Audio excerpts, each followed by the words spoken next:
This video is brought to you by Cool Green Clothing. You already know what it is.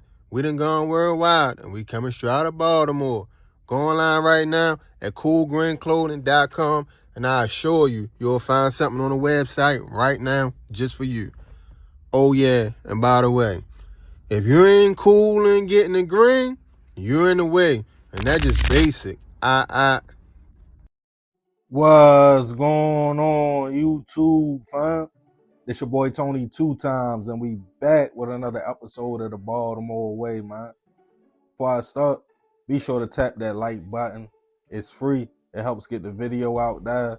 Definitely watch this video to the end so you can hear the full story and all the details in the case. Everything in this video is alleged. For my day one fam, y'all already know it's all love. Thanks for tuning back into another episode. If you're new to the channel and you feeling the content, feel free to subscribe. Definitely hit the notification bell so you can be notified every time we drop another video. Oh yeah, feel free to share the channel with your peoples. Everybody is welcome.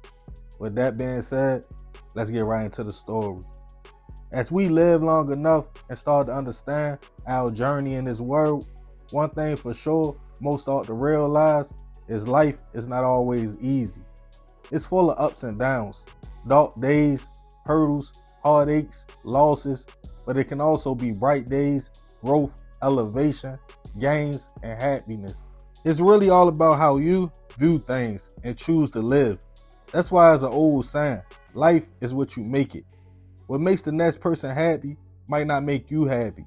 For example, one person could be the type that's cool with making $80,000 a year, having a family and a decent home, and they are good, while another feels like that's not enough. They need millions and a mansion. But what I'm sure we can all agree on, if your body and mind is not right, none of that really matters. If you are sick, dealing with serious health problems, or dealing with mental health issues, everything else comes second, because you have to be right in order to make sure everything and everybody else around you is also right. That's why your elders, like grandparents, always ask, are you taking care of yourself? Everybody have battles. Nobody is perfect. Rather small battles like dealing with anxiety, overthinking. Some deal with addiction, trying to cope in life. But some people's battles are a little different. They battle with their own self and their mind. Of course, you have places and people like therapists you could talk to, mental health counselors, even medicine you could take to make you feel normal. But for some, it's deep, and the pressures of everyday life can cause them to break.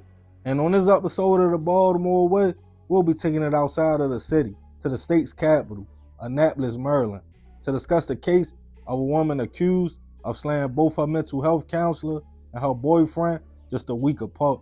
Back in 2024, 49-year-old Monet Thompson was trying her best to live a normal life, living in Annapolis, Maryland, originally from Baltimore.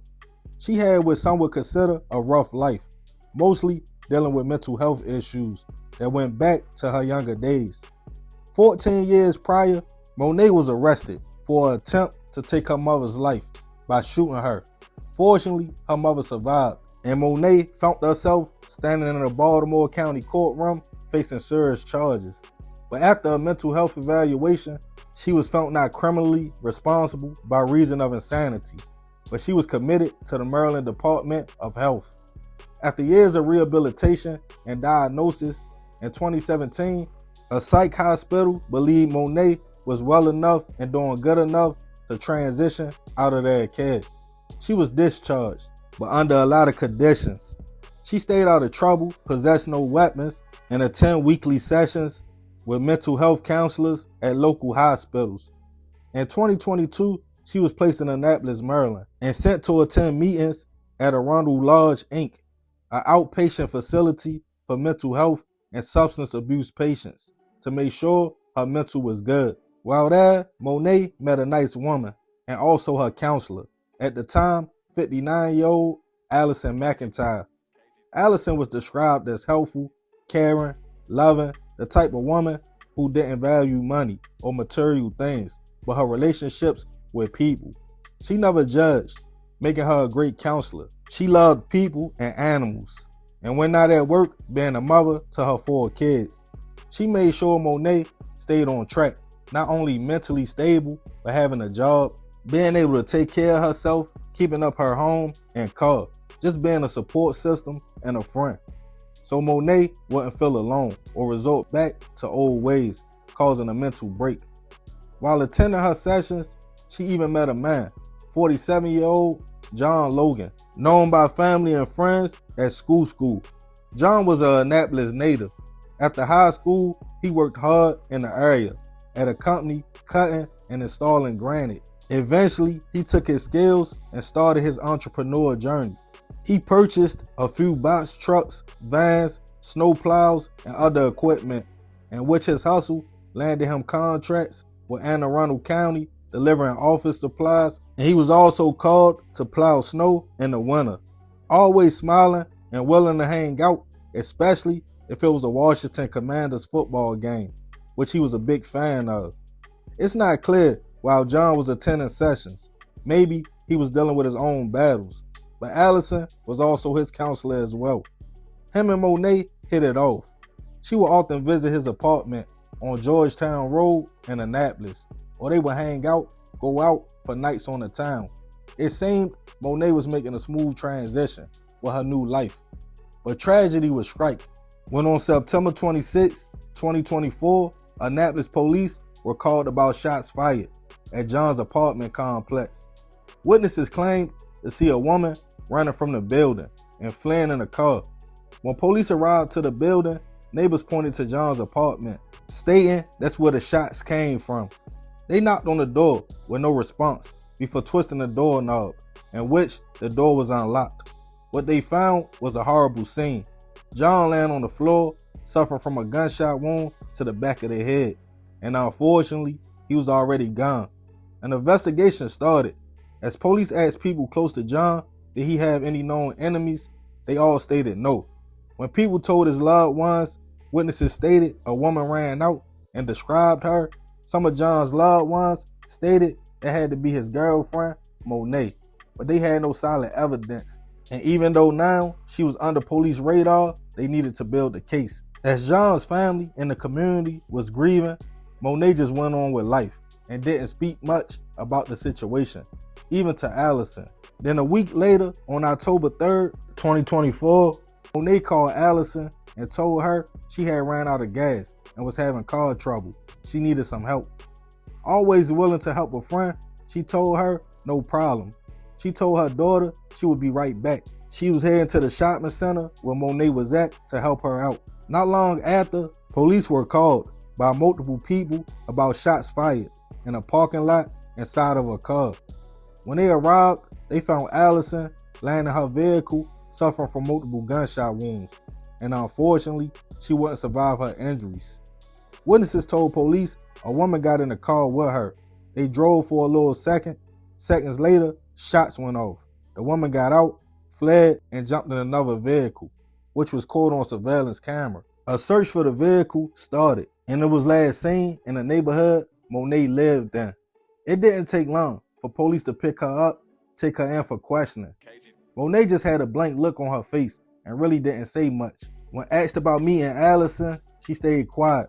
But a key piece of evidence was Allison's last phone call to her daughter, who not only knew where she was going to help Monet, but was also on the phone and heard everything.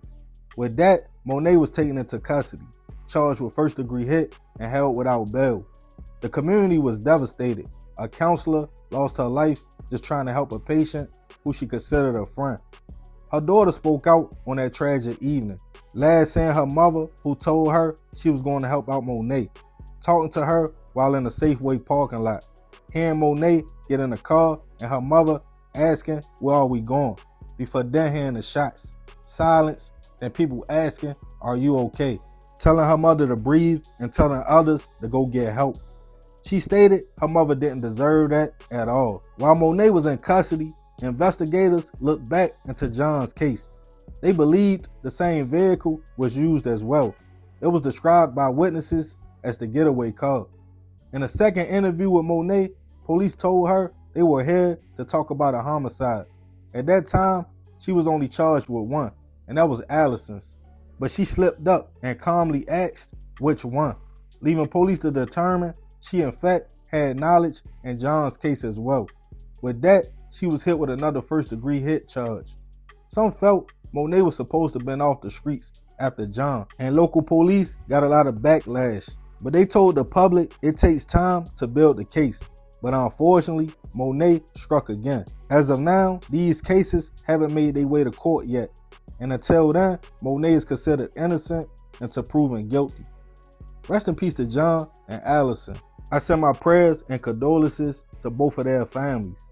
It's hard to be a person that signs up to help others, because even though your heart could be in the right place and you don't judge, you just never know what's on the next person's mind or heart. If Monet did do what they allegedly saying she did, I wonder after all these years what would make her just break and snap like that and take the lives of the two people closest to her. Her boyfriend, who genuinely cared for her, and her counselor, who helped her all the way down to her last deed, which was going to help Monet get gas. But I'm going to leave this one open for discussion. I want to know y'all thoughts and feelings on this situation. Let me know in the comments. Yeah, man, this is a super crazy story. Rest in peace to Allison and John. I definitely send my prayers to their family. But I ain't going to talk too much more about this one. Y'all leave it in the comments. I appreciate you if you made it to the end. Y'all already know it's all love, fam. This is another episode of the Baltimore Way. It's your boy Tony 2 times. I'm out.